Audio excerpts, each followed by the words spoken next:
Shalom Bapak Ibu dan Saudara semua. Shalom. Pada pagi hari ini kita berkumpul. Sungguh kita punya Allah yang baik yang telah menuntun kita pada pagi hari ini untuk tetap setia beribadah kepada Tuhan. Mari kita siapkan hati kita akan berdoa. Terima kasih Tuhan, kami mengucap syukur pada pagi hari ini.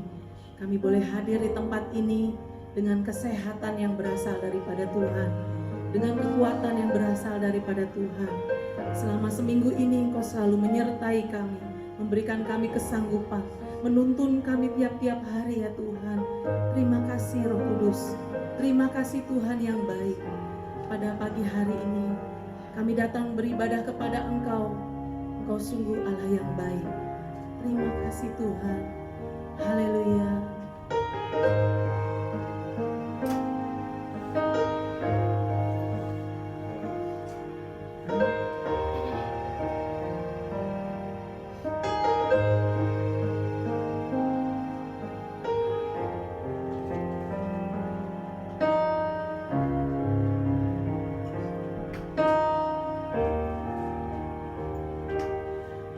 Ada tempat yang mulia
Kami siap memuji dan memuliakan nama-Mu. Biarlah sukacita-Mu, damai sejahtera-Mu memenuhi setiap kami ya Tuhan.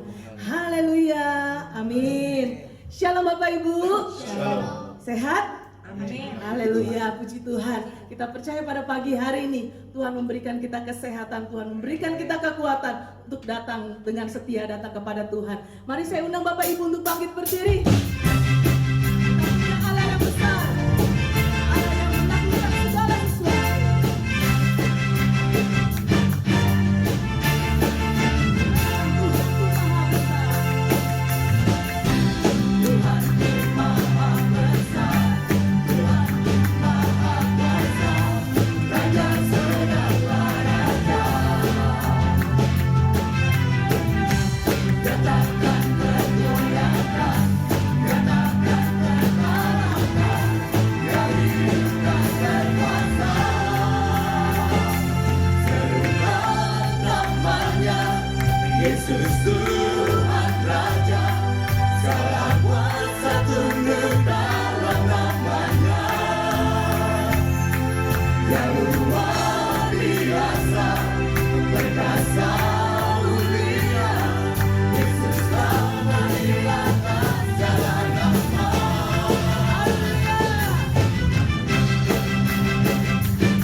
punya Tuhan yang luar biasa, amin. Berapa banyak saudara merasakan kasih Tuhan, melambaikan tanganmu, haleluya. Yang percaya katakan amin. Amin. Haleluya. Beri kemuliaan buat Tuhan kita.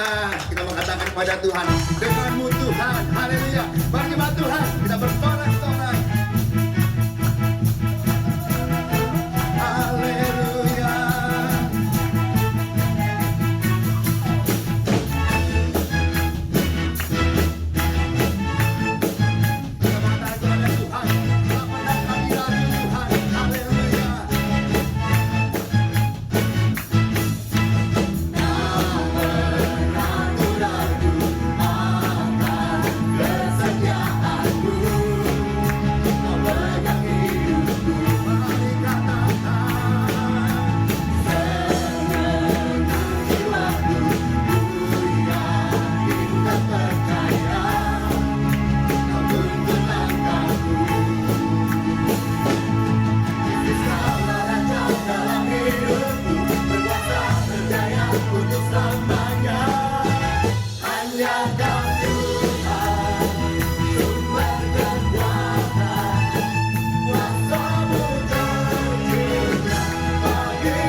Tuhan. Kami Amin. silakan saudara untuk duduk.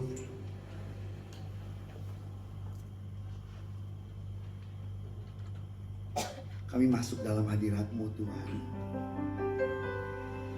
Bapa yang sungguh baik. Engkau kudus Tuhan.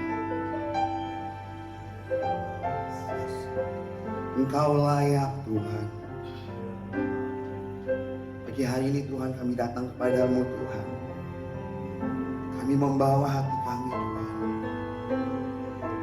Di dalam altar-Mu, dalam mezbah-Mu Tuhan. Terima kasih Bapa yang baik. Mari jemaat Tuhan, kita mau satukan hati kita kepada Tuhan. Bapa, kami datang kepadamu Tuhan pagi hari ini Tuhan. Kami mau siapkan hati kami Tuhan, rendahkan diri Tuhan. Mengampuni saudara kami Tuhan. Kami mau masuk dalam perjamuan kudus-Mu Tuhan. Mari Tuhan, pimpin setiap kami anak-anak-Mu Tuhan. Kami mau Tuhan, melekat hanya kepadamu Tuhan. Terima kasih Bapa yang baik. Mari jemaat Tuhan, kita mau siapkan hati kita. Kita mau katakan kepada Tuhan,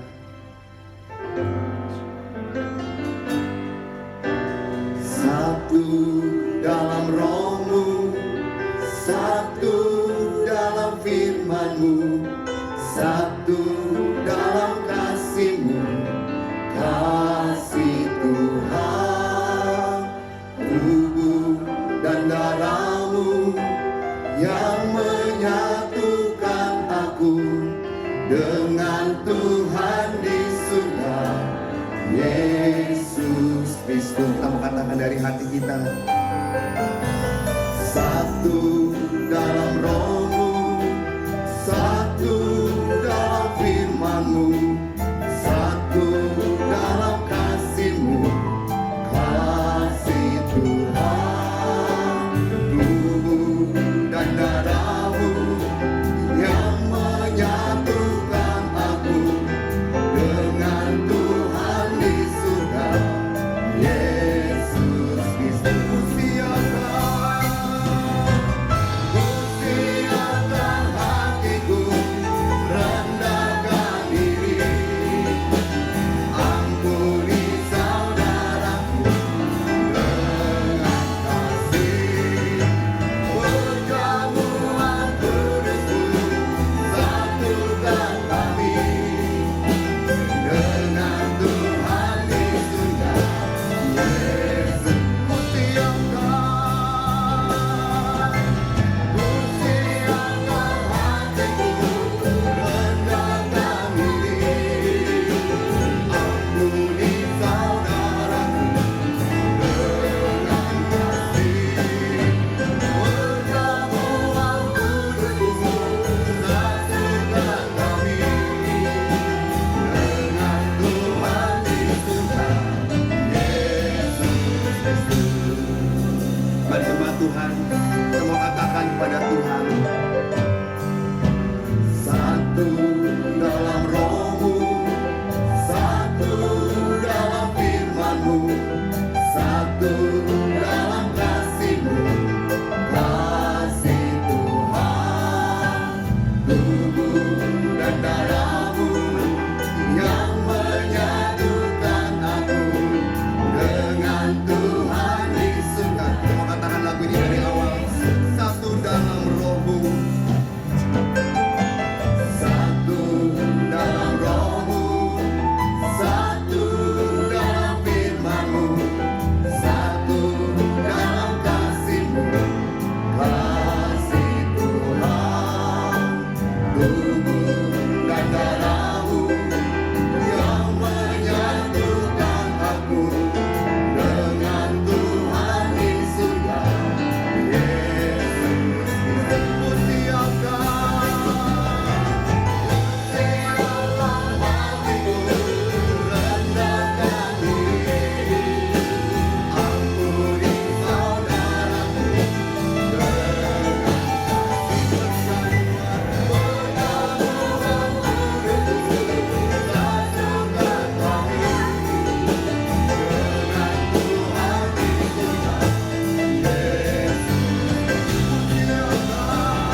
pada setiap kami anak-anak-Mu Tuhan.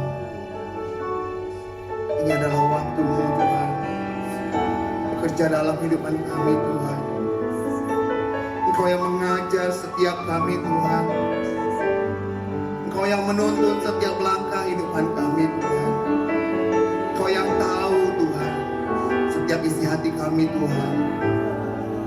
Kami hanya percaya kepadamu Tuhan.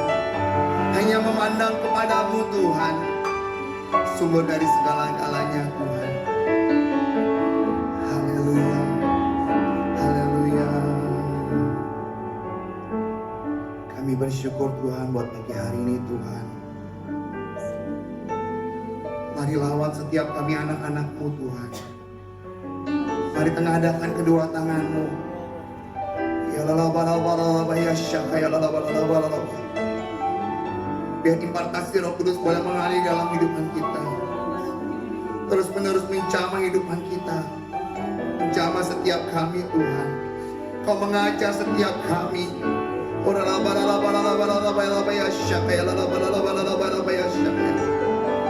Mari Kau yang penuhi setiap kami anak-anak-Mu Tuhan.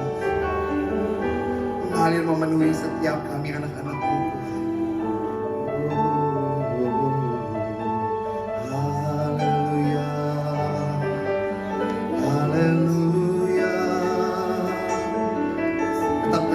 Kedua tanganmu di surga. Oralabaya labaya syakaya lalabalabalabalabalabaya syakaya lalabalabalabalabalabaya syakaya. Oralabalabalabalabalabalabalabaya syakaya mengalir kuasa-Mu Roh Kudus. Menjamah setiap kami anak-anak-Mu Tuhan. Oralabalabalabalabalabalabalabaya syakaya lalabalabalabalabalabaya. Engkaulah Tuhan dalam kehidupan kami Tuhan.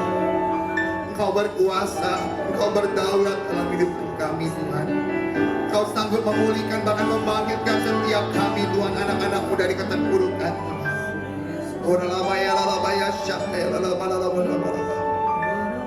Engkaulah Tuhan menjaga dalam kehidupan kami Tuhan.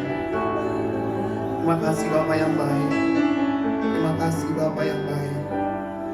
Untuk pagi hari ini Tuhan, kami katakan kepada Engkau Tuhan, Ku siapkan hatiku Tuhan. Ku siapkan hatiku, rendahkan diri, ampuni saudaraku dengan kasih.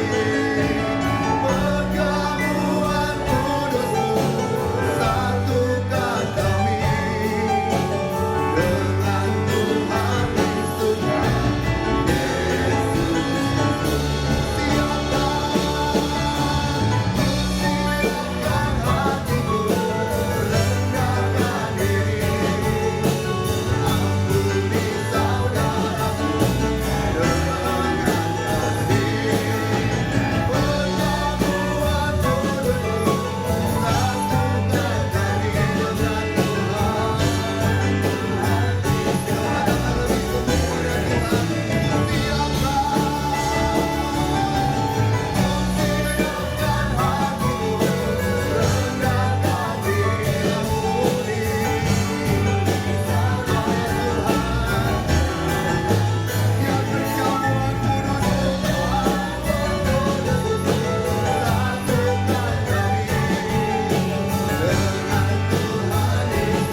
Kami bersyukur kepada Bapa yang baik.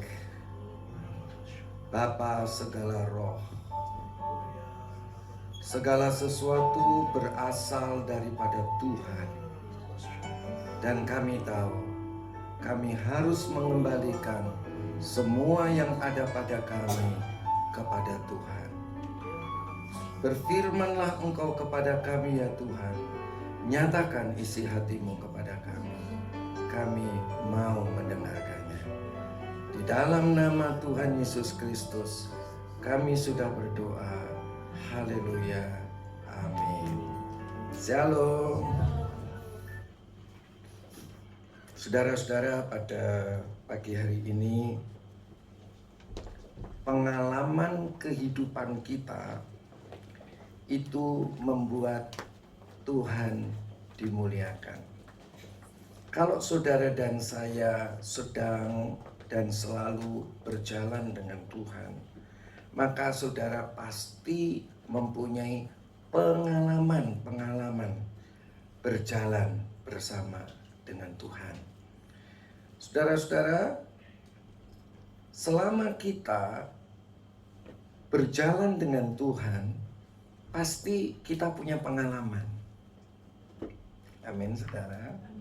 Jadi kalau ada orang yang berjalan dengan Tuhan dalam kehidupan sehari-hari tidak punya pengalaman, ya itu pasti punya pengalaman. Saudara-saudara, di dalam Alkitab ada 3 orang yang bernama Sadrah, Mesah, dan Abednego. Dia ini adalah orang buangan dari Israel yang ditawan di Babel. Waktu itu rajanya adalah Raja Nebukadnezar. Mari saudara kita lihat bahwa pengalaman kita dengan Tuhan akan membawa Tuhan dimuliakan. Saudara dan saya, kita ini harus berjalan dengan Tuhan tiap-tiap hari. Saudara, supaya kita semua mempunyai pengalaman dengan Tuhan. Pengalaman dengan Tuhan itu penting sekali. Kalau saudara berjalan dengan Tuhan, saudara mempunyai hubungan yang baik dengan Tuhan, saudara pasti punya pengalaman. Nah, bagaimana dengan pengalaman hidup kita ketika kita berjalan bersama dengan Tuhan? Harusnya pengalaman dalam hidup kita harus mempunyai pengalaman yang spektakuler. Ya. Kalau kemarin Daniel, dia punya pengalaman yang spektakuler dengan Tuhan. Rahasia-rahasia yang tidak bisa diketahui orang lain, dia bisa mengungkapkan rahasia itu. Sehingga apa yang terjadi, Raja Nebukadnezar berkata bahwa tidak ada Allah lain kecuali Allah Israel.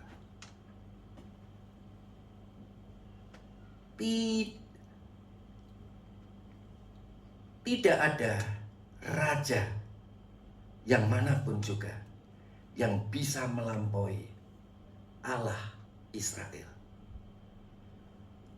Dan tidak ada siapapun yang dapat mengungkapkan satu rahasia kecuali Allahnya Israel.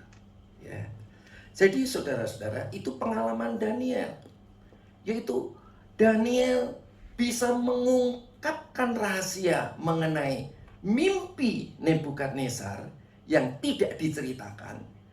Dan dia bisa memberikan makna daripada mimpi itu.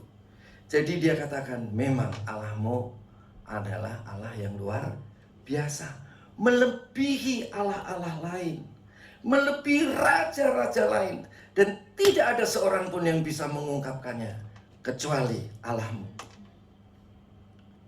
Saudara-saudara, tetapi kelihatannya Nebukadnezar itu adalah raja yang besar. Dia setelah tahu itu, dia lupa Dia akhirnya membuat patung yang besar. Saudara-saudara, patung yang tingginya berapa hektar? Berapa meter? Berapa hasta?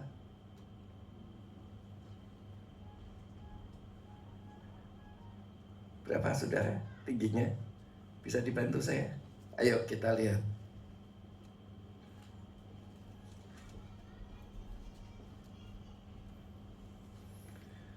Pasal 3 ayat yang pertama.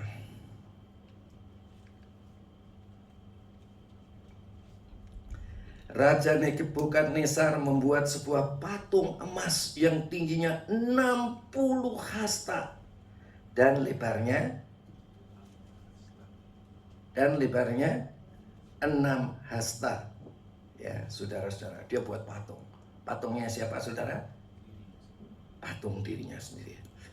Dan diumumkan, siapa yang mendengar, saudara-saudara, bunyi-bunyian,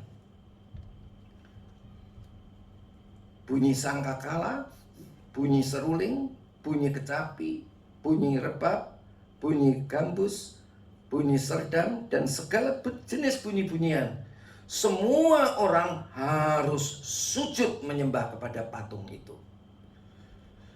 Saudara-saudara, Sadrah, Mesah, dan Abednego, dia tidak mau untuk menyembah patung daripada Nebukadnezar. Kenapa tidak mau menyembah, saudara-saudara? Karena tidak ada siapapun yang melebihi Allah Israel. Saudara-saudara, kita tidak mau menyembah diri kita. Kita tidak mau menyembah orang lain. Tetapi kita hanya mau menyembah dan sujud menyembah, memuji kepada Allah kita. Allah kita adalah Allah yang luar biasa. Ya. Oke, saudara-saudara, kita akan lihat Daniel pasal 28. Daniel pasal 3 ayat 28. Bagaimana caranya Allah kita bisa dipuji? Bagaimana caranya Allah kita bisa dipuja? Bagaimana caranya Allah kita bisa disembah dan semua orang sujud kepadanya? Kalau saudara sendiri tidak punya pengalaman seperti itu, ya. Jadi pengalaman dalam hidup kita itu sangat penting. Bagaimana kita punya pengalaman yang luar biasa dengan Tuhan. Daniel punya pengalaman yang luar biasa. Dan Sadrah, Mesah, dan Abednego ini pun punya pengalaman yang luar biasa. Saudara harus juga punya pengalaman yang luar yes. Ya. Jadi anak-anak Tuhan jangan punya pengalaman yang biasa-biasa. Tetapi kita harus punya pengalaman yang luar biasa. Bisa mengungkapkan satu rahasia yang tidak bisa diketahui oleh orang-orang bijaksana. Itu, saudara-saudara, berarti Daniel itu orang hebat. Dari mana kehebatannya Daniel? Dari Allahnya. Ketika dia minta kesempatan, beri kesempatan kepadaku untuk berdoa. Saudara-saudara, demikian juga Sadrah, Mesah, dan Abednego. Saudara-saudara, dia bisa memuliakan Tuhan, memuji-muji Allahnya. Dan bahkan Nebukadnezar sendiri, dia bisa memuji-muji Allahnya. Ayat 28. Berkatalah Nebukadnezar, terpujilah Allahnya Sadrah, Mesah, dan Abednego. Terpujilah Allah Israel. Kenapa bisa terpuji? Saudara, hidup kita, firman Allah katakan, semua itu milikmu. Dan engkau adalah milik Kristus. Dan Kristus itu milik Allah. Jadi saudara-saudara, seluruh apa yang ada pada kita, hidup kita, dan apa saja yang ada pada kita, itu adalah milik kita. Pekerjaan milik kita, keluarga milik kita. Engkau punya suami, suamimu milikmu. Engkau punya anak, anakmu milikmu. Engkau punya istri, istri itu milikmu. Engkau punya pekerjaan, pekerjaan itu milikmu. Semua milik kita. Tidak ada yang tidak menjadi milik kita. Itu firman Tuhan yang mengatakan. Tetapi ingat, engkau milik Tuhan Yesus.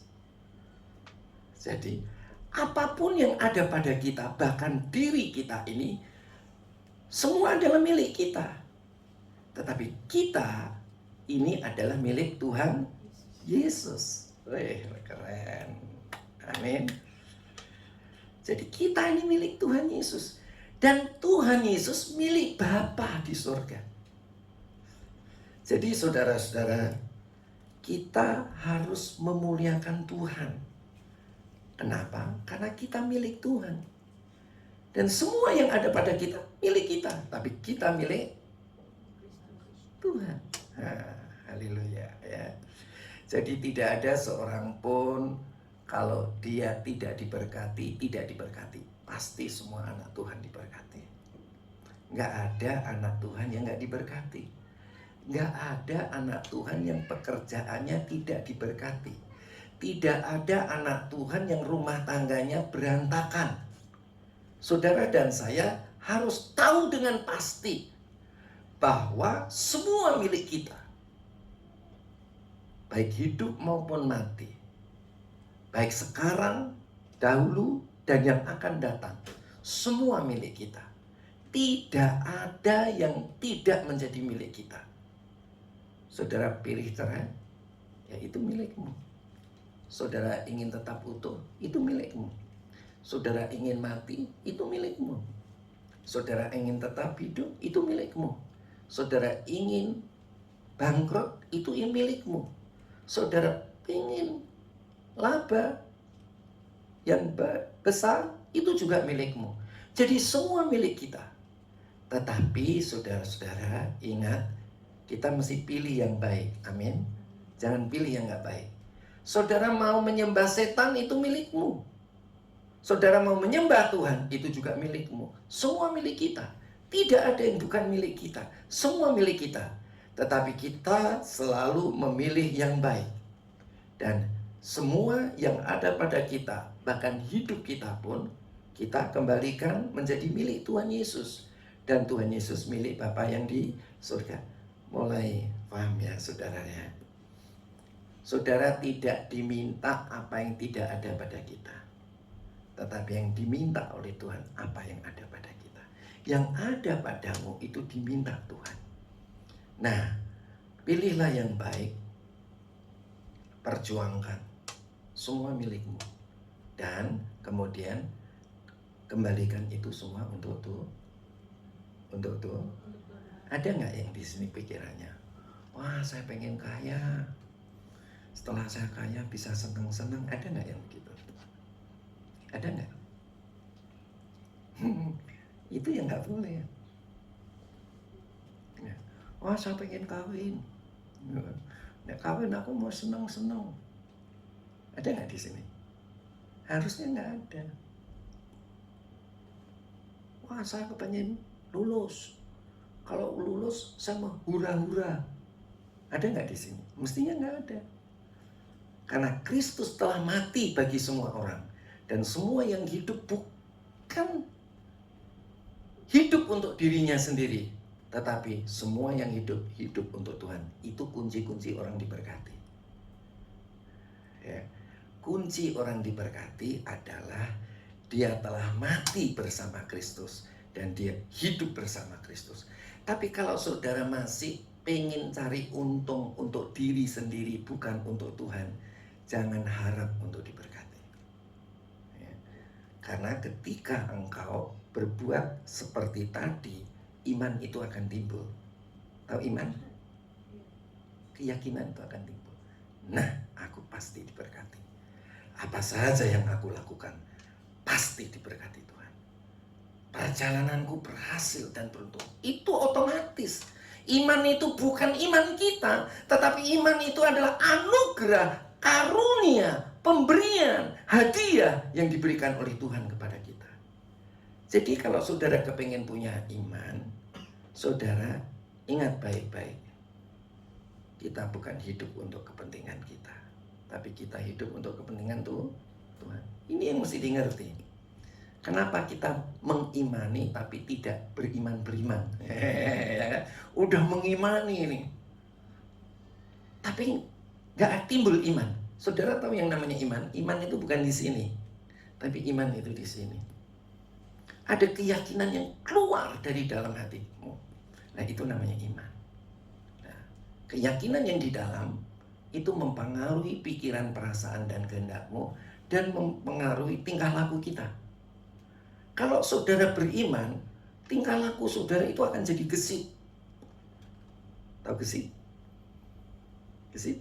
Saudara tahu kalau orang jalannya lambat, itu nggak ada iman. Tetapi kalau orang itu itu ada iman. Ya. Jadi saudara-saudara, bagaimana caranya kita beriman? Ya tadi kembali lagi, supaya engkau bisa. Sebabnya begini, saudara. Kalau saudara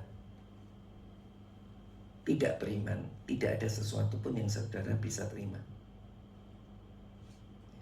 Jadi seseorang bisa memindahkan gunung kalau saudara punya iman. Nah, iman berasal dari mana?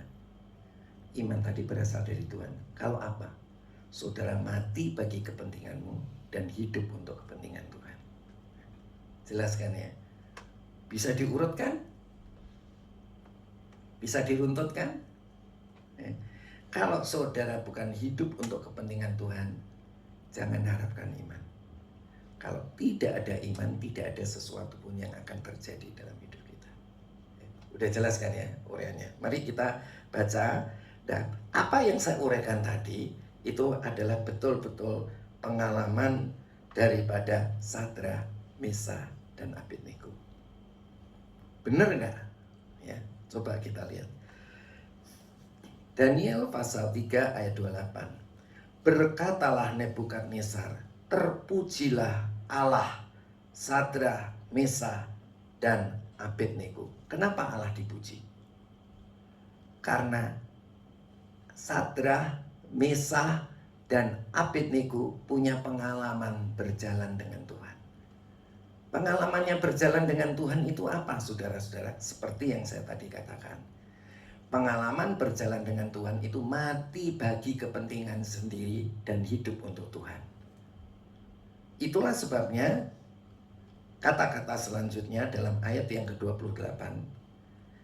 Ia telah mengutus malaikatnya. Ia itu siapa?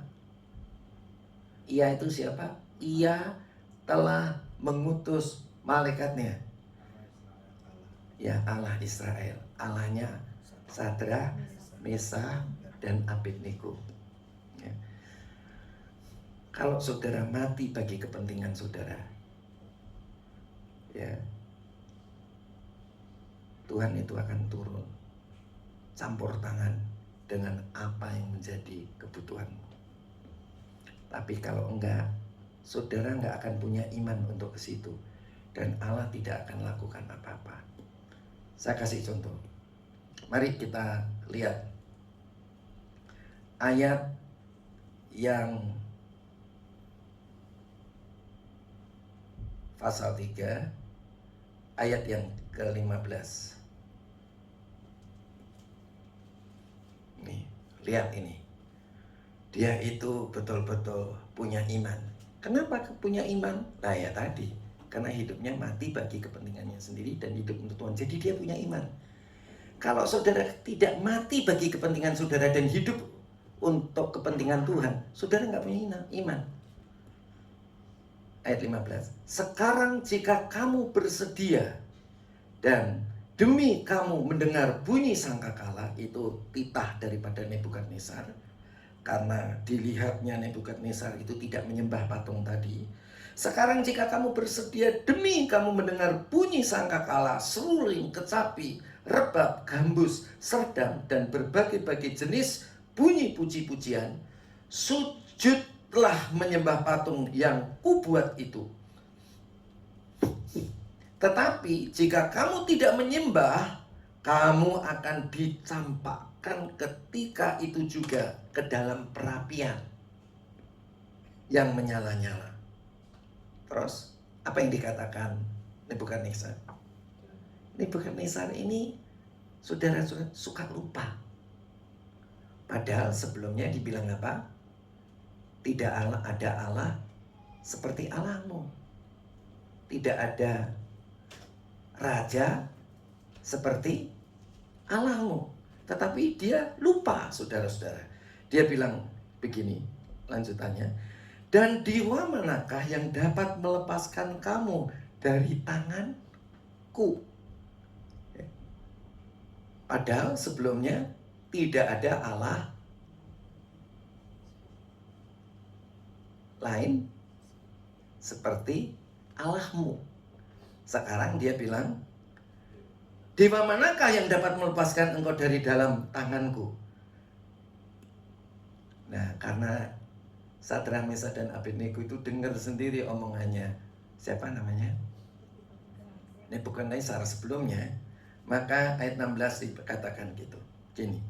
Lalu Sadrak, Mesak, dan Abednego menjawab Raja Nebukadnezar, tidak ada gunanya kami memberi jawab kepada Tuhanku dalam hal ini. Karena dipikirnya Nebukadnezar sudah lupa apa yang sudah dialami, apa yang sudah pernah dikatakan. Ayat 17. Nih, ini keyakinannya. Jika Allah kami yang kami puja sanggup melepaskan kami, maka Ia, Allah kami, akan melepaskan kami dari perapian yang menyala-nyala itu dan dari dalam tanganmu, ya Raja. Ayat 18. Tetapi seandainya tidak, Allah tidak sanggup menolong, hendaklah Tuanku mengetahui, ya Raja, bahwa kami tidak akan memuja dewa Tuanku dan tidak akan menyembah patung emas yang Tuanku dirikan itu. Jadi saudara-saudara, ini ketetapan hati. Ini keyakinan dia. Saya hanya mau menyembah kepada Tuhan. Saya hanya mau memuja kepada Tuhan. Hidupku bukan aku lagi, tapi Kristus yang hidup di dalam aku. Kalau Kristus telah mati bagi semua orang, maka semua orang yang hidup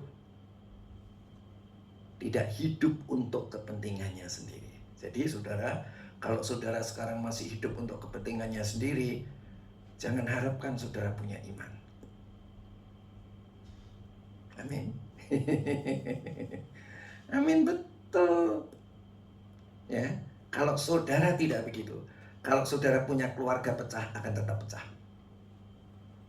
Kalau saudara punya bisnis bangkrut, akan tetap bangkrut. Ya. Saudara kalau ingin memperoleh mujizat dari Tuhan, saudara harus merubah metanoia, perubahan pikiran. Hidupku bukan aku lagi, tapi Kristus yang hidup di dalam aku. Ya. Kalau Kristus telah mati bagi semua orang, maka semua orang yang hidup bukan hidup untuk kepentingannya sendiri, tapi hidup untuk kepentingan Tuhan. Ini yang banyak orang Kristen nggak ngerti. Ya. Dipikirnya orang Kristen itu cuma datang ibadah, pulang, amin. Ya. Datang ibadah, pulang, amin. Ya, atau seperti burung peo, ya kan? Di mana? Di gereja, cuap, cuap, cuap. Ya, tahu cuap-cuap? Ya kan? Cuap-cuap, tahu cuap-cuap? Tahu cuap-cuap? Ngomong nyanyinya tuh bagus-bagus, ya kan? Bawa firmannya Tuhan bagus-bagus. Tapi kenyataan kehidupannya bukan mati bagi kepentingannya sendiri. dan bukan hidup untuk kepentingan Tuhan. Jadi kalau saudara ingin mengalami mujizat Tuhan, saudara harus punya iman. Kapan saudara punya iman? Ya kayak tadi. Ya kan? Ini kan bukan ya kayak tadi yang gimana saudara-saudara? Mati bagi kepentingannya sendiri, hidup untuk kepentingan Tuhan. Ya, kalau saudara pengen punya iman, begitu saudara punya iman, gunung pun dipindahkan. Ya, pekerjaan yang sulit pun menjadi mudah. Tapi kalau enggak, kesulitanmu tetap kesulitanmu. Ya, rumah tanggamu tetap rumah tanggamu yang seperti itu. Saudara-saudara, mujizat Tuhan itu akan terjadi dengan luar biasa asal saudara punya iman. Gimana caranya punya iman? Mati bagi kepentingannya sendiri. Tak ulang-ulang ini ya, karena ini prinsip kekristenan. Selama saudara masih mencintai dirimu sendiri, jangan harapkan punya iman. Dan jangan harapkan punya mujizat. Ya. Oke. Akhirnya saudara-saudara, Nebukadnezar itu manasin dapur apinya itu sampai 7 kali. Kemudian dia memilih beberapa orang tentara yang kuat, sangat kuat untuk melempar Sadrak, Mesakh dan Abednego itu ke perapian. Sampai saudara, orang yang tadi melemparkannya itu kesambar api, mati. Tapi Sadrak, Mesakh dan Abednego masuk ke dapur api dalam keadaan terikat. Terikat dengan apa saudara? Dengan semua kain, baju, jubah dan lain sebagainya. Harusnya yang kebakar dia kan? Tapi dia tidak terbakar. Di ayat yang ke-22, karena titah raja itu keras, dipanaskanlah perapian itu dengan luar biasa, sehingga nyala api itu membakar mati orang-orang yang mengangkat Sadrak, Mesakh dan Abednego itu ke atas. Ngangkat ke atas saja saudara, disambar apinya. Ya, oke. Ayat 23, tetapi ketika orang itu, yaitu Sadrak, Mesakh dan Abednego, jatuh ke dalam perapian yang menyala-nyala itu dengan terikat. Nah, saudara-saudara, itu yang masuk berapa orang? 3 orang kan? Jadi Raja Nebukadnezar kaget saudara.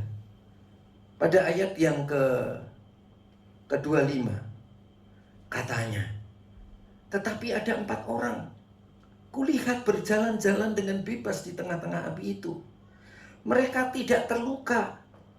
Dan yang keempat itu rupanya seperti anak dewa. Maka itu saudara-saudara, di ayat 28 apa yang dikatakan Nebukadnezar? Berkatalah Nebukadnezar, terpujilah Allah Sadrak, Mesakh dan Abednego, ia telah mengutus malaikatnya dan melepaskan hamba-hambanya. Jadi saudara-saudara, bagaimana supaya saudara percaya? Ya. Bagaimana supaya ada malaikat yang datang, Tuhan datang menolong engkau? Kalau engkau percaya. Ya. Percaya, karena percaya itu bisa memindahkan gunung. Saya minta minum coba. Kemudian kita bacakan lanjut. Ia telah mengutus malaikatnya dan melepaskan hamba-hambanya yang telah menaruh percaya kepadanya. Jadi percaya ini adalah penting. Jadi saudara-saudara, percaya itu penting. Tapi dari mana datangnya percaya? Nah, kan ada lagu, percaya saja, semuanya pasti jadi percaya saja. Ayo, percaya. Percaya saja, percaya saja, Semuanya pasti jadi. percaya saja. Percaya saja, semuanya pasti jadi. Tapi datang dari mana datangnya percaya? Lah yang itu yang penting kan. Percaya saja, semuanya pasti jadi. Percaya saja, percaya saja, semuanya pasti jadi. Percaya saja. Dari mana datangnya percaya? Nah, itu yang mesti saudara cari.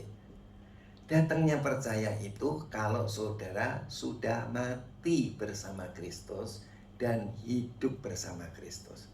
Tuh, kalau saudara dibaptis, terus ditenggelamkan, mati, dikuburkan bersama Yesus, bangun dari baptisan itu bangkit bersama Yesus. Itu baptisan itu cuma pengumuman. Ya. Karena begitu saudara mati, dibaptis, bangkit, saudara-saudara, itu pengumuman. Tapi praktek hidup sehari-harinya harus punya pikiran, aku udah mati nih. Sekarang yang hidup bukan aku lagi, tapi Kristus yang tinggal di dalamku. Aku tidak punya kepentingan untuk diriku, tapi aku hanya punya kepentingan untuk Tuhan. Nah itu mestinya baru timbul iman. Sekarang saya tanya, kapan kita mengalami kesembuhan dan mujizat dalam hidup kita?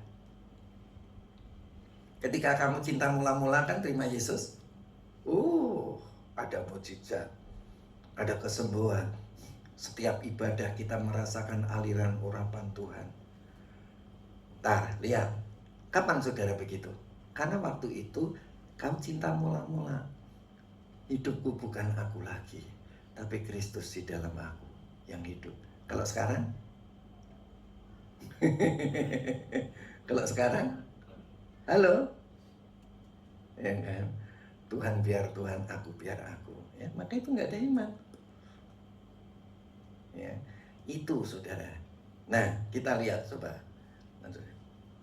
Jadi orang yang punya iman itu seperti ini, saudara. Orang yang punya iman itu karena seperti ini. Karena dan melanggar titah raja. Baca Alkitabnya. Dan melanggar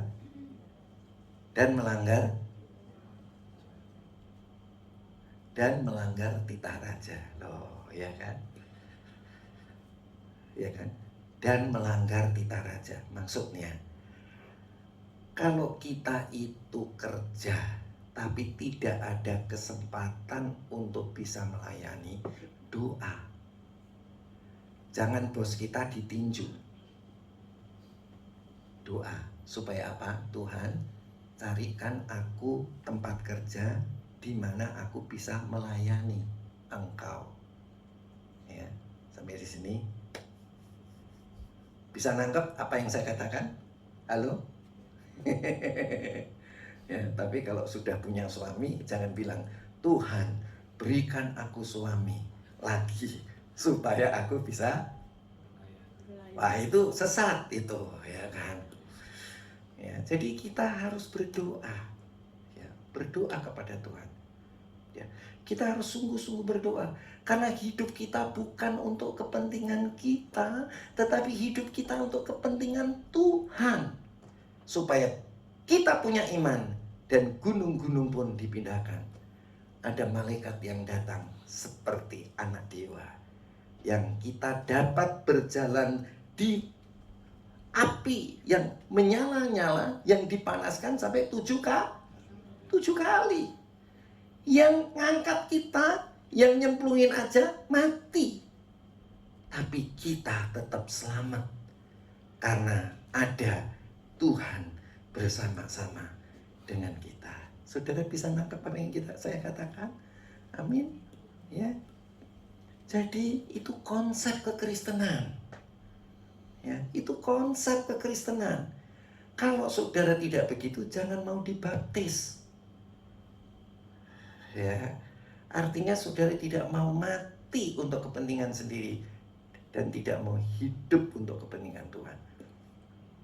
Jadi dibaptis itu pengumuman. Aku udah mati nih, lihat mati bagi kepentinganku. Sekarang aku hidup untuk kepentingan Tuhan. Ya, saudara mesti paham. Saudara baca dari Kejadian sampai Wahyu, Kejadian, Wahyu, Kejadian, Wahyu, Kejadian, Wahyu. Sehari bisa 7 kali baca dari Kejadian sampai Wahyu. Nggak ada gunanya. Ya, karena prinsip kekristenan adalah mati. Saudara mau pelayanan di gereja pun tidak ada gunanya kalau saudara tidak punya prinsip seperti ini. Ya. Ini prinsip seseorang diberkati. Tuhan jauh-jauh turun dari surga untuk menolong saudara di tempat dapur perapian, dapur api. Ya. Ini yang saudara mesti tahu. Ya, dia katakan dan melanggar titah raja. Loh, titah raja dilanggar, ya kan? Raja, firman Tuhan bilang apa? Kita disuruh tunduk kepada pemerintah. Tetapi hal ini Sadrak, Mesak, Abednego, dia melanggar titah raja. Melanggarnya kenapa, saudara-saudara? Dia lebih mengutamakan Tuhan daripada raja.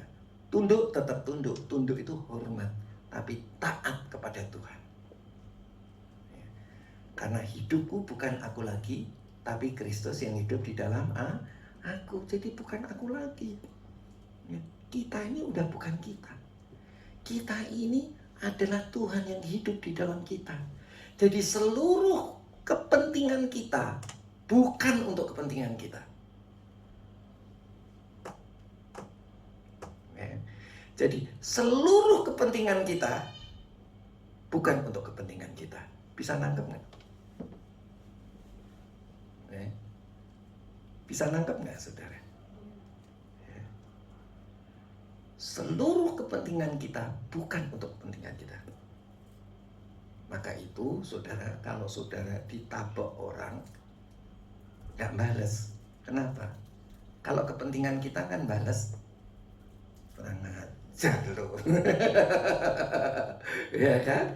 Tapi kita gak bales. Nah, ya. Kenapa? Karena sudah gak kepentingan kita. Jadi seluruh kepentingan kita bukan kepentingan kita. Seluruh kepentingan kita adalah kepentingan Tuhan. Itu arti makna orang dibaptis. Nah, kalau saudara bisa begitu, saudara pasti booming. Keluarga pulih. Sakit sembuh. Apalagi? Ekonomi pulih. Semua akan pulih. Dan saudara, rumah tangga yang hancur pun bisa pulih kembali. Asal tadi. Ya. Ini penting. Inilah yang namanya kekristenan. Kalau saudara dalam hidup saudara tidak ada mujizat, tidak ada kesembuhan, pasti saudara masih hidup untuk kepentingan saudara, bukan untuk kepentingan Tuhan. Nah, ini maksudnya bukan penuduh, tapi introspeksi. Oh, berarti ada yang nggak beres hidupku ini. Ya, ada yang nggak beres lah, kita mesti rubah. Oke, amin. Nah, sebentar, sedikit lagi. Melanggar titah raja itu kan nggak boleh. Tuhan aja kan nggak boleh kita melawan. Tidak boleh melawan pemerintah, tidak boleh melawan tuan di kantor kita, tidak boleh melawan suami di rumah kita. Dan kalau saudara lanjutkan, tidak boleh melawan gembala di dalam gereja. Ya. Itu di dalam 1 Petrus. Coba saudara lihat lagi.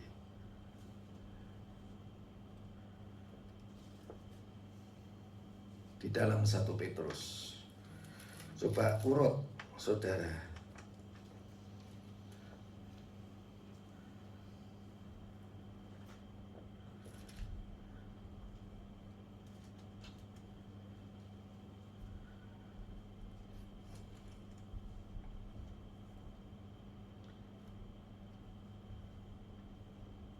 Ya, saudara coba lihat di 1 Petrus pasal yang kedua ayat 13. Ini biar apa saudara? Tunduk kepada pemerintah. Tunduklah karena Allah kepada semua lembaga manusia, baik kepada raja sebagai pemegang kekuasaan yang tertinggi, ayat 14, maupun kepada wali-wali yang diutusnya untuk menghukum orang-orang yang berbuat jahat dan menghormati orang-orang yang berbuat baik. Itu kepada raja, kepada pemerintah, kepada presiden. Ya, anak Tuhan nggak boleh demo sama presiden nggak boleh. Ya, kalau saudara demo berarti saudara masih hidup, saudara belum mati. Ya. Yang kedua, ayat 18, tunduk kepada tuanmu. Tuan itu pemimpin kita di kantor. Ya, kalau pemerintah tadi ke semua lembaga pemerintah, bupati, gubernur, bupati, camat, lurah, ya, itu tadi 18. Sekarang, hai kamu hamba-hamba, tunduklah dengan penuh ketakutan kepada tuanmu, bukan saja kepada yang baik dan peramah, tetapi juga kepada yang bengis. Ya, jadi di sini yang kedua adalah tunduk kepada siapa? Tuan kita di kantor, atasan kita, baik terhadap yang ramah maupun yang bengis. Itu tandanya apa? Mati. Kita udah mati. Dan hidup kita sudah bukan kita lagi, tapi Kristus yang hidup di dalam kita. Ini bukan peraturan, tetapi ini menunjukkan bahwa kita udah mati, kita udah dibaptis, kita udah mati bersama Kristus dan kita udah bangkit bersama Kristus. Itu maksudnya. Ya, oke. Kemudian pasal 3 ayat yang pertama. Demikian juga kamu, hai istri-istri, tunduklah kepada suamimu. Ya, kepada suamimu. Kalau di rumah istri-istri mesti tunduk kepada suami. Ini bukti istri-istri udah mati. Yang hidup bukan dia lagi, tapi Kristus yang hidup. Itulah sebabnya sebuah keluarga yang sudah mendengar firman Tuhan, suami nggak usah dinasihat pun akan dia sadar. Karena apa? Karena penundukan istri tadi. Ya, oke. Nah, kemudian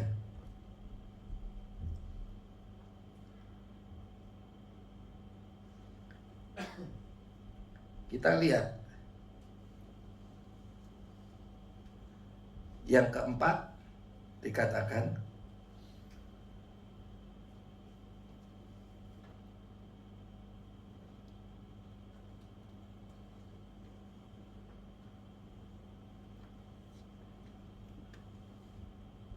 ayat kelima, ya, di dalam gereja,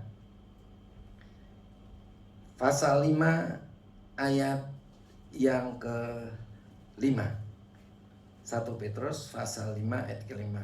Demikian jugalah kamu, hai orang-orang muda, ya, orang muda, jemaat, ya. Nanti saudara bisa baca sendiri. Tunduklah kepada orang-orang yang tua. Ya, oke. Tetapi walaupun demikian, orang yang tua harus mengasihi, ya. Harus bimbing, ya, supaya apa? Orang yang muda tadi menjadi orang yang berhasil. Jadi konsepnya adalah orang muda tunduk, ya, orang yang tua bimbing supaya bisa ngasih jalan, supaya bisa sukses.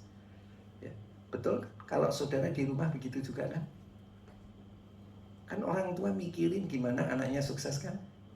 Ya, demikian juga di gereja, di kantor. Itu pikirannya adalah membuat orang-orang yang di kantor itu sukses. Ya, di gereja itu sukses. Tapi harus dengan konsep mati bagi kepentingannya sendiri dan hidup untuk kepentingan Tuhan. Balik lagi ke Daniel. Jadi melanggar titah raja, itu sesuatu yang luar biasa. Ya, tetapi dia toh melanggar demi dia menghormati taat kepada Tuhan. Bisa paham ya saudara ya? Jadi tidak tunduk kepada raja dibandingkan ketaatan kalau raja tadi melawan Tuhan. Nah, ya kan? Paham ya? Jangan salah paham ya. Paham ya Tante ya? Yang paham ya Tante? Nah, ya. Yang nggak paham ada? Paham ya. Nah, ini lihat selanjutnya. Dan yang menyerahkan tubuh mereka. Loh. Jadi saudara-saudara, kita ini yang namanya percaya. Kenapa kita percaya? Karena kita mau menyerahkan tubuh kita. Di Roma pasal 12 ayat yang pertama, persembahkanlah tubuhmu sebagai persembahan yang hidup. Kita masih hidup. Kudus. Kudus itu dikhususkan untuk Tuhan. Dan yang berkenan. Hidup, kudus, dan berkenan. Betul? Betul? Kudus dan berkenan. Hidup, kudus, dan berkenan. Ya kan? Ya, kita kan masih hidup, belum mati. Kalau saudara mau persembahkan hidup saudara kepada Tuhan, ya yang mampu masih hidup. Ya kan, kalau udah mati nggak ada gunanya. Kudus, hidup, kudus. Kudus itu dikhususkan untuk Tuhan. Dan yang berkenan kepada Tuhan.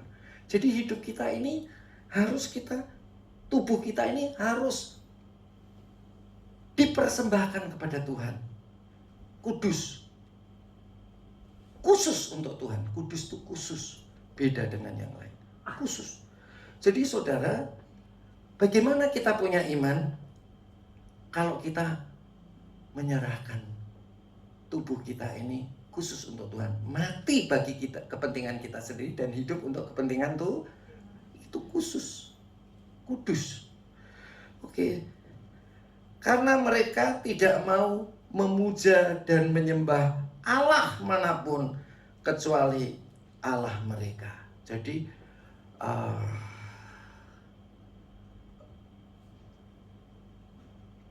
gak ada Tuhan lain seperti Tuhan Israel. Hanya kepada Tuhan Israel. Kepada Tuhannya Sadrah, Mesah, dan Abednego. Nah, saudara-saudara, saya tidak mau berpanjang-panjang. Ayo koreksi diri. Apakah saudara ingin Tuhan menolong engkau dalam hidupmu sehari-hari? Kalau engkau ingin Tuhan menolong hidupmu dalam hidupmu sehari-hari, Tuhan turun menolong engkau. Walaupun dalam dapur api sekalipun, engkau harus lakukan mati bagi kepentingan sendiri. Tubuh ini harus dipersembahkan kepada Tuhan. Jangan ini aku, mestinya ini Tuhan yang tinggal di dalam aku. Amin saudara. Coba saudara sampai begini loh saudara. Ayat 30 coba saudara. Luar biasa ini saudara.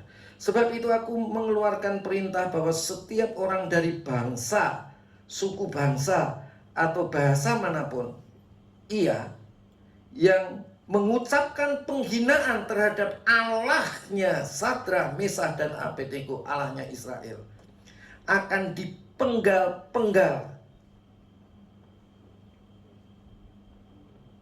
dijagal. Ya. Dan rumahnya akan dirobohkan menjadi timbunan puing. Nah, ayo baca yang terakhir. Karena apa? 1, 2, 3. Karena tidak ada Allah lain yang dapat melepaskan secara demikian. Terus apa yang terjadi? Ayat 30. Lalu raja memberikan kedudukan tinggi kepada Sadrak, Mesah, dan Abed. Nah, kalau kamu mau mati untuk kepentinganmu sendiri, Allah dimuliakan, tapi kamu juga akan punya kedudukan yang tinggi. Ya, jangan mau ditipu setan, ya kan? Mempertahankan diri. Ya, oke. Kita akan masuk perjamuan suci. Ingat saudara, kalau saudara makan minum perjamuan suci itu, saudara diingatkan untuk apa saudara? Bahwa engkau telah mati bagi kepentingan sendiri dan hidup untuk kepentingan Tuhan. Ya Allahku, aku hendak bernyanyi bagimu selama ku hidup. Ya Allahku, aku hendak bermazmur bagimu selagi ku ada. Ya Tuhan, ya Tuhanku, aku hendak bernyanyi bagimu selama ku hidup. Mari kita bangkit berdiri. Ya Allahku, aku hendak bermazmur bagimu. Yesus, haleluya. Selagi ku ada, inilah yang ku renungkan setiap waktu. Nyanyian pujian dan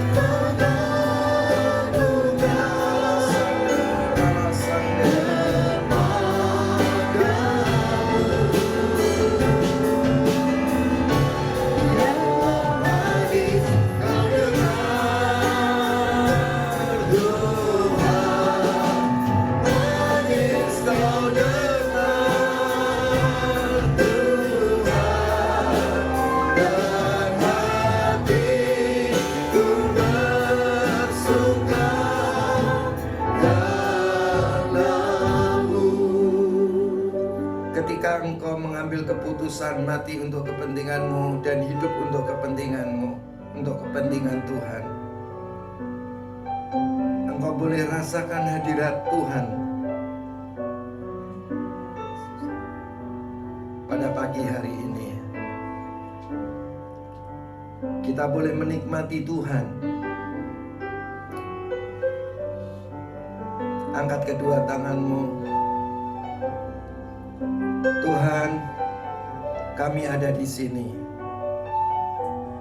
Engkau ada di dalamku dan Engkau melingkupi kami. Kami merasakan hadirat-Mu, Tuhan. Pianonya jangan melambat-lambat, tetap konstan.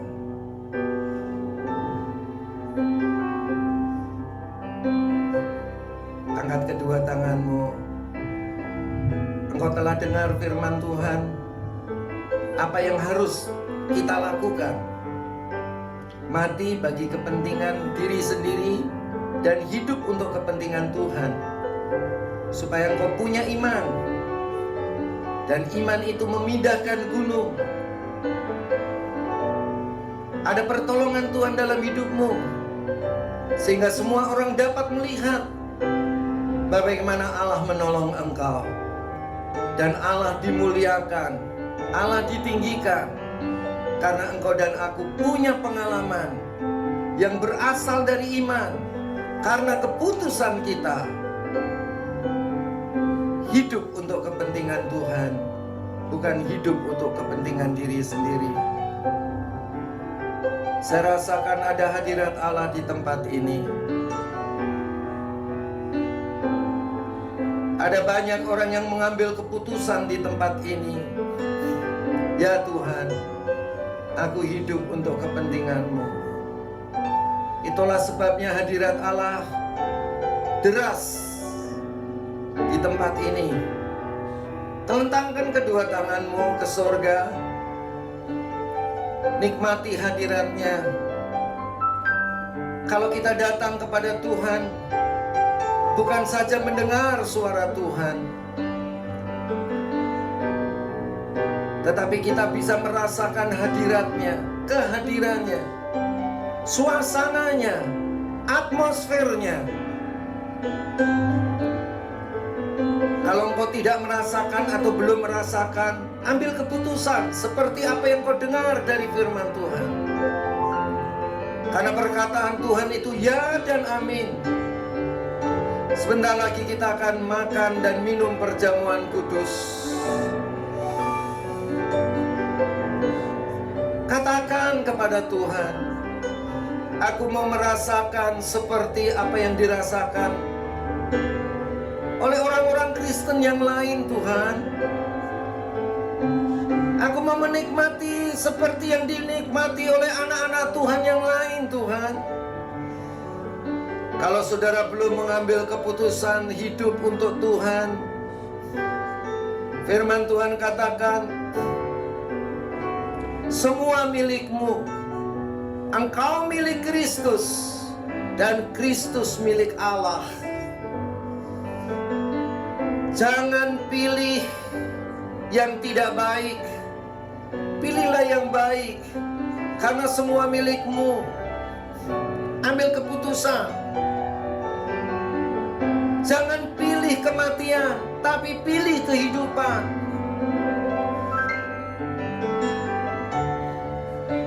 Jangan pilih kecelakaan, tapi pilih keselamatan.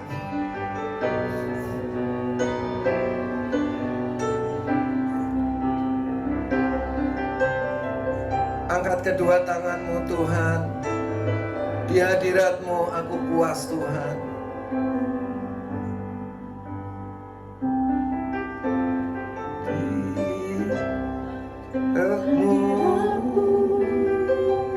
Aku puas di hadirat-Mu.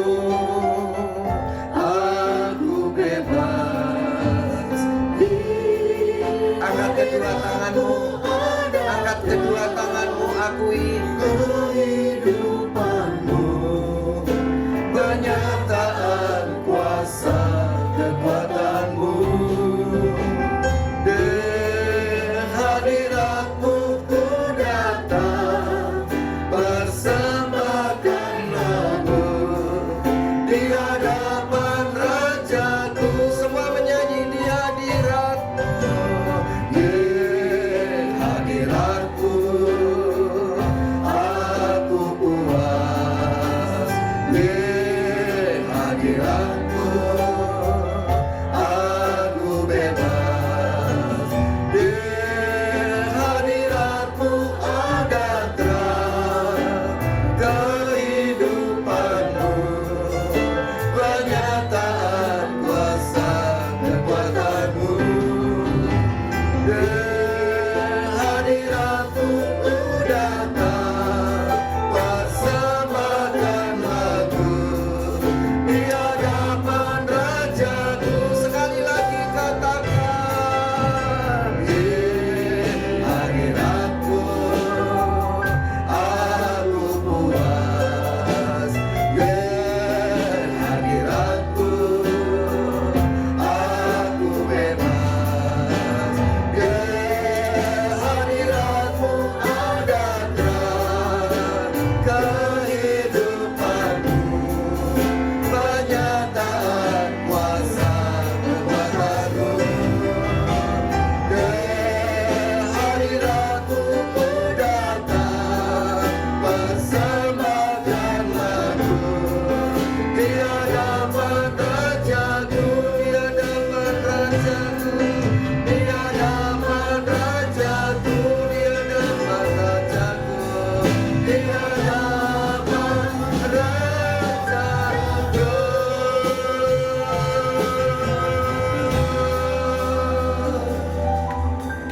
Silakan duduk. Pelayan perjamuan suci akan melayani saudara.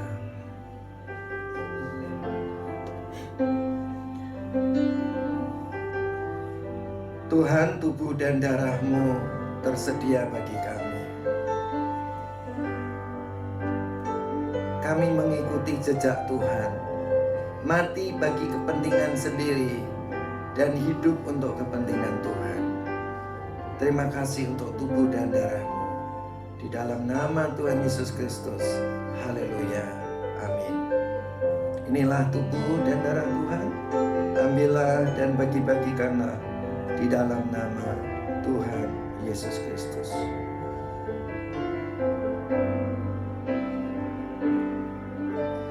Di hadirat-Mu aku puas. Hadirat-Mu aku bebas. Di hadirat-Mu ada terang kehidupan-Mu, Pernyataan kuasa kekuatan-Mu. Tuhan katakan, jangan takut anakku.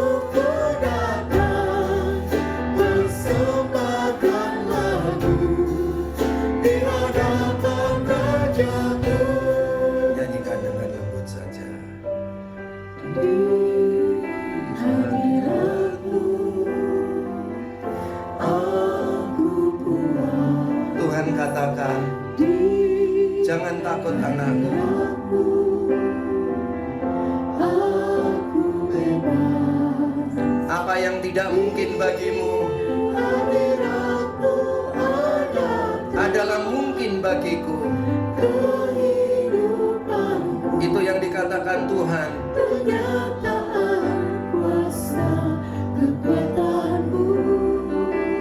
Jangan ada seorang pun yang putus asa. Hadirat-Mu ku datang bersembah. Karena setiap ujian terhadap imanmu akan meningkatkan kerohanianmu. Di hadirat-Mu Pandang aku, aku puas. di dalam aku ada kekuatan. Hadirat-Mu aku Di dalam aku ada pertolongan. di hadirat-Mu Jangan ada seorang pun yang lemah, tetapi jadilah kuat di dalam aku. pernyataan kuasa kekuatan-Mu. Di hadirat-Mu ku datang bersama Aku hadir di tengah-tengahmu. Raja-Ku. Aku jamah engkau. Hadirat-Mu aku puas. Di hadirat-Mu aku bebas. Engkau bisa merasakan jamahanku. Hadirat-Mu ada terang kehidupan. Jangan ada seorang pun yang takut. Lihat aku jamah engkau.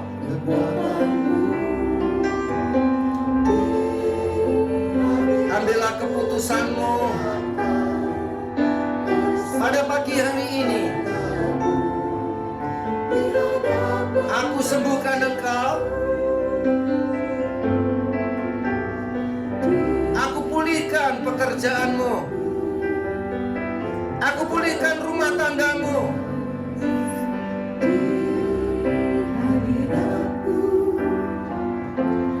Engkau sudah dengar firman-Ku. Di hadirat-Mu ada terang. Hiduplah untuk kepentinganku. Pernyataan Mintalah apa saja yang engkau perlukan, maka aku akan membuatnya. hadirat-Mu ku datang bersama. Aku akan menganugerahkan iman kepadamu yang lebih besar supaya Engkau dapat memindahkan gunung. Di hadirat-Mu aku puas, di hadirat-Mu aku bebas, di hadirat-Mu ada terang kehidupan-Mu, penyataan kuasa kekuatan-Mu. Di hadirat-Mu ku datang, persembahkan lagu di hadapan Rajaku. Taruh roti di tangan kananmu dan cawan anggur di tangan kirimu.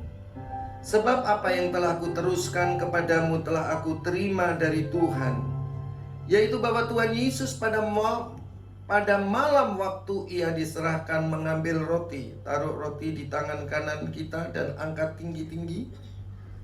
Dan sesudah itu Ia mengucapkan syukur atasnya. Ia memecah-mecahkannya. Mari kita pecah-pecahkan. Dan berkata, inilah tubuhku yang diserahkan bagi kamu. Perbuatlah ini menjadi peringatan akan aku. Saudara-saudara, ini tubuh Tuhan. Tubuh Tuhan yang, minta tolong volumenya. Tubuh Tuhan yang diserahkan untuk kita mati. Saudara-saudara, demikian juga kita mau mati untuk kepentingan kita, dan kita hidup untuk kepentingan Tuhan. Terima kasih untuk tubuhmu Tuhan. Terima kasih. Mari kita makan di dalam nama Tuhan Yesus Kristus.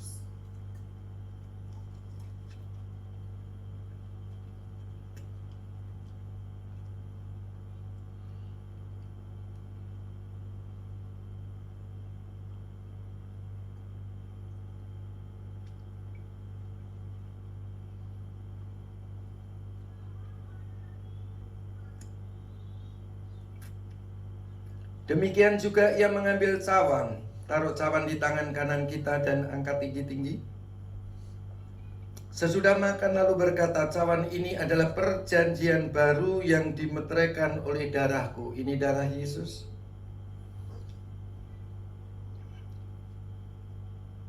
Perbuatlah ini setiap kali kamu meminumnya, menjadi peringatan akan aku. Kita mengingat Yesus, darah Yesus tercurah, nyawanya diberikan kepada kita, supaya kita juga hidup. Kita serahkan nyawa kita, hidup untuk kepentingan Tuhan. Mari kita minum di dalam nama Tuhan Yesus Kristus.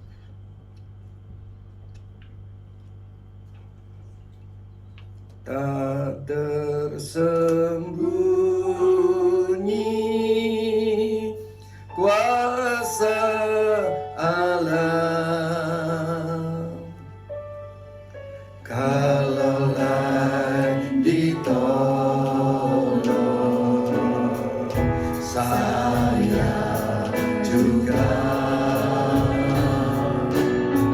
tangannya terbelah menenggelam,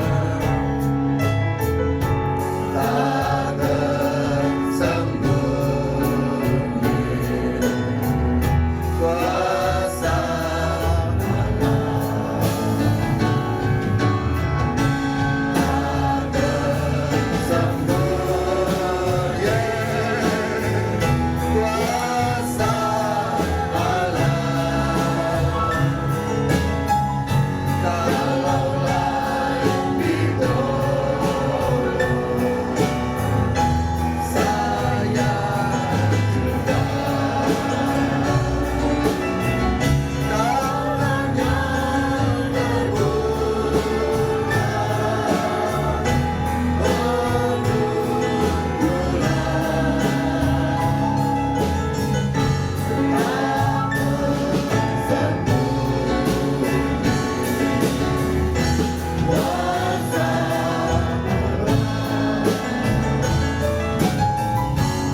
telah berfirman kepada kami, Engkau telah menyatakan isi hatimu kepada kami.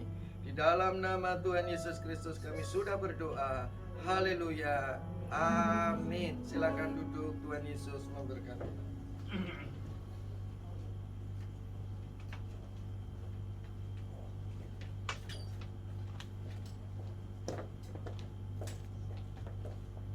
Sambil saya bacakan pengumuman, kantong persembahan dapat diedarkan. Kita akan memberikan persembahan 2 kali.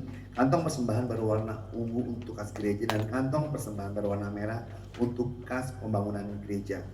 Untuk pengumuman pertama, kegiatan Komsel untuk hari Jumat tanggal 11 September 2020 dialihkan ke gereja untuk mengikuti doa malam dimulai dari jam 7 sampai dengan jam 8.30 malam. Dalam doa malam ini ada pujian penyembahan, ada doa syafaat dan juga ada ramah tamah. Mari saudara, saya ingatkan kembali untuk Jumat, khusus Jumat ini saudara, Jumat tanggal 11 September kegiatan Komsel dialihkan untuk bergabung di gereja dalam kegiatan doa malam. Untuk pengumuman kedua, kami ingatkan kembali bahwa di tempat ini ada kegiatan doa setiap hari Senin sampai dengan Sabtu, dimulai dari doa pagi dari jam 4:30 pagi sampai jam 5:30 pagi, dan juga ada doa siang dimulai dari jam 12 sampai jam 1 siang, dan juga ada doa malam dari jam 7 malam sampai jam 8 malam. Khusus untuk hari Sabtu malam kegiatan doa ditiadakan karena waktu yang ada digunakan untuk persiapan ibadah hari Minggu. Untuk kegiatan doa ini saudara juga diperbolehkan datang ke gereja atau bergabung dalam doa secara online melalui aplikasi Zoom.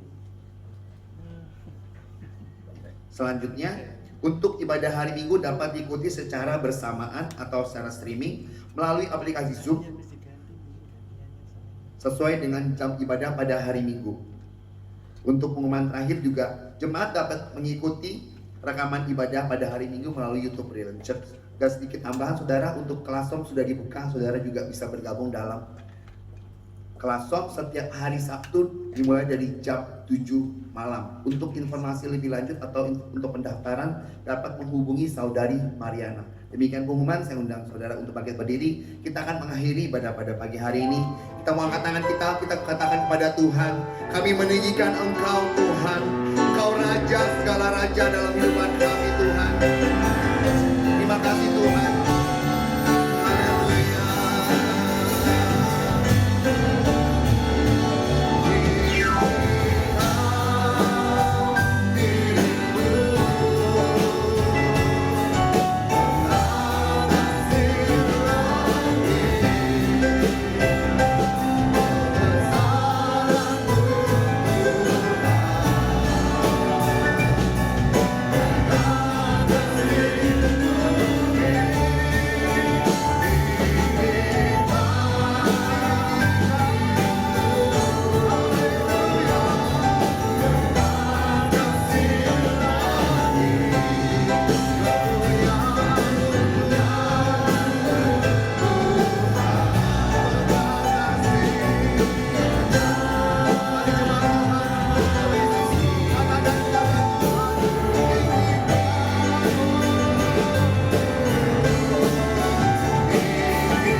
Terima kasih Bapa, terima kasih Bapa, terima kasih Bapa, terima kasih Bapa, terima kasih. Terima kasih Bapa, Engkau telah berfirman, Engkau telah memberikan pesan-pesan-Mu, Engkau telah memberikan hadirat-Mu yang boleh kami rasakan.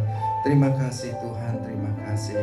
Kami telah mengembalikan apa yang telah Tuhan berikan kepada kami. Kami percaya tingkap-tingkap langit dibukakan bagi kami. Terima kasih, sebentar lagi kami akan pulang ke rumah kami masing-masing. Angkat tanganmu saudara-saudara.